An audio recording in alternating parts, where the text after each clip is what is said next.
Já vás zdravím po téměř roce u téhle rovnátkové série. Máme tady třetí díl a možná ještě ne poslední, ale dneska bych tak jenom ve zkratce vám chtěla dát menší update, co se tady takhle událo a co se děje momentálně, protože aktuálně na sobě nemám rovnátka a moje zuby vypadají nějak takhle. Přesně po roce. Aktuálně jsem dobrala 65. folii, to znamená, jsem na konci léčby vlastně v tom prvním kroku. Je to teda první sada rovnátek, no a ono to pokračuje. Já jsem si tak jako naivně myslela, že teda dojedu 65 rovnátek a konec, jenomže ne. Každopádně dneska jsem byla na kontrole, na kontrole, šli jsme se domluvit, co a jak bude dále.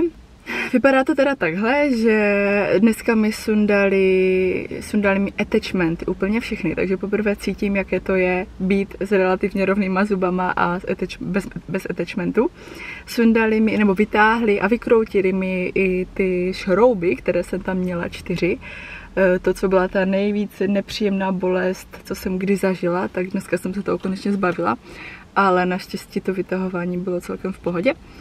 No a má se to takhle, že mi teda dneska udělali nové skeny, udělali mi nové rentgeny, OPGčko, nové fotky zubů a za měsíc jdu nasazovat zase jakoby novou, druhou sadu těch rovnátek, která bude asi kratší, bude určitě kratší, bude jich méně, protože teďka se tam budou hlavně ladit nějaké detaily. Ono už ty zuby vypadají, že jsou téměř rovné, já sama nechápu, že toto je můj úsměv, protože když jsem se zpětně podívala na nějaké videa, tak si říkám, hej, jak jsem s tímhle mohla fungovat. Takže já teďka budu prostě chodit všude takhle, ale úplně mi baví se smát. Takže, ježiš, teď jsem zapomněla, o čem jsem mluvila. Ale jo, budu mít teda nové sady, které mi za měsíc nasadí. A vypadá to teda tak, že za hodinku si jedu pro udělanou vlastně novou jednu dláhu, která bude bez těch attachmentů, takže čistě jenom rovnátko, nebo jakoby ta folie bez těch výstupků na ty attachmenty a tu budu nosit celý měsíc jenom na noc, takže úplně ideální, protože za týden jdem na dovolenou a nemusím řešit to, že si budu před každým jídlem vytahovat rovnátka, můžu pít, co se mi bude chtít a jíst, co se mi bude chtít, takže se strašně těším. No a teda takhle, zuby mám téměř srovnané, jenom prostě předek dokousnul, zadek nedokousne ještě, ale už jsem se zbavila minimálně toho předkusu, který jsem měla. Už to mám tak, že přední vlastně zuby jsou před těma dolníma a měla jsem to naopak. Já vám tady možná někde přiložím nějaký screenshot z videa, kde to prostě jde vidět, abyste měli představu. No a ještě další novinka a pro mě strašně dobrá zpráva je, že nebudu muset jít na tu ortognátní operaci, což na začátku léčby mi řekli, že to je vlastně s otazníkem na konci léčby, takže teď prostě mi řekli, že nemusím. Takže mám strašně velkou radost, protože to bylo to hlavní, proč jsem si dávala i ty foliové rovnátka, protože mi museli chtěli mi teda rozřezat celou pusu a posunout to dolní patro dozadu a to horní trošičku rozšířit a těma foliema se to prostě udělalo, takže ideální. No a ještě přemýšlím, co bych vám řekla. Já myslím, že tohle video vydám společně s tou další kontrolou za měsíc, kdy mi budou dávat nové dlahy a tam se dozvím zase novinky, takže myslím, že prozatím stačí. Ozvu se teda za měsíc a povím vám další výsledky, ale už teďka, i kdyby to takhle zůstalo, tak že jsem tak ráda, protože každá koruna, kterou jsem do toho vrazila, teď vůbec nelituju a pokud nad tím přemýšlíte a taky máte fakt něco většího, nějakou vadu z kusu, tak go for it, protože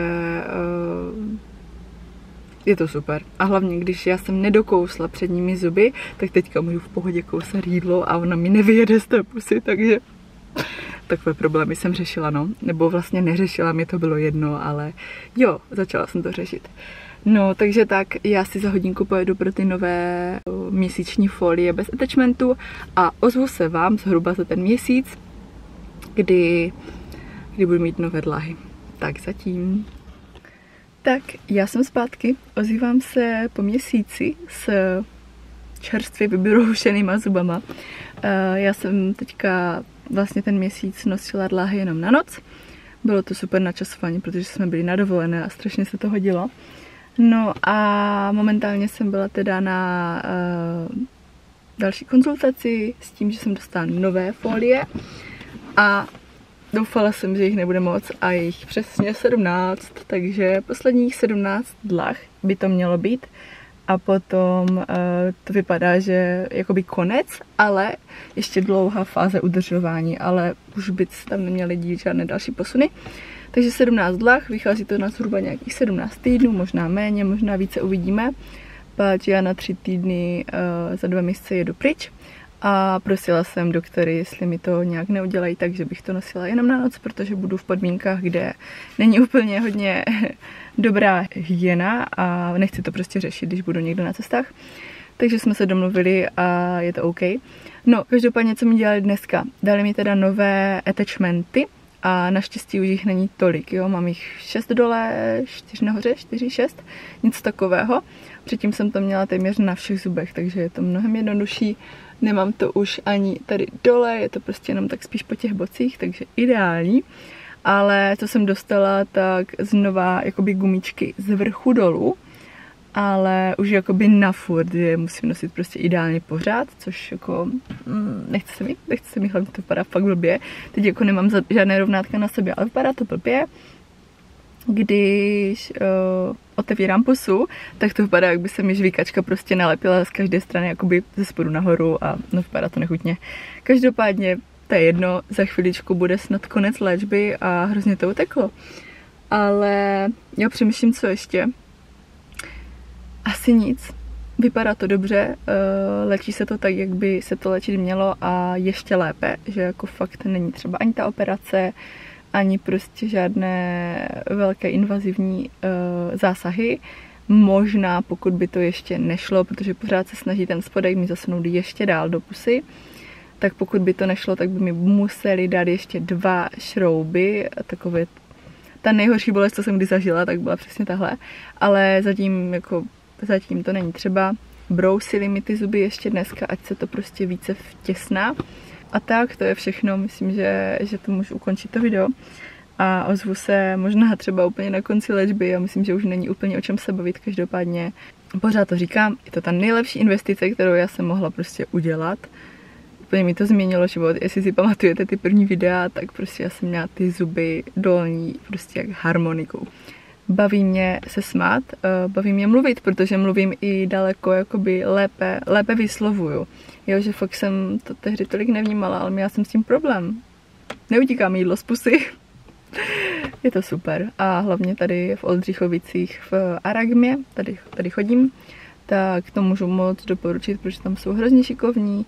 Je to fakt klinika nebo ordinace, kde se o vás postarají, protože není to jak některé kliniky nejmenované, u kterých prostě zaplatíte, dají vám nějakou sadu a čau a prostě nezajímají se víc. Tady se fakt zajímají i o to, co bude následovat po léčbě. Ta udržovací fáze právě, takže fakt jsou tady šikovní a moc doporučuju. Já myslím, že se můžu s váma rozloučit a jestli se uvidíme u dalšího videa, tak to bude pravděpodobně úplně na konci léčby a možná to bude třeba nějaké shrnutí, klady, zápory a takhle, ale zatím je to všechno. Já jdu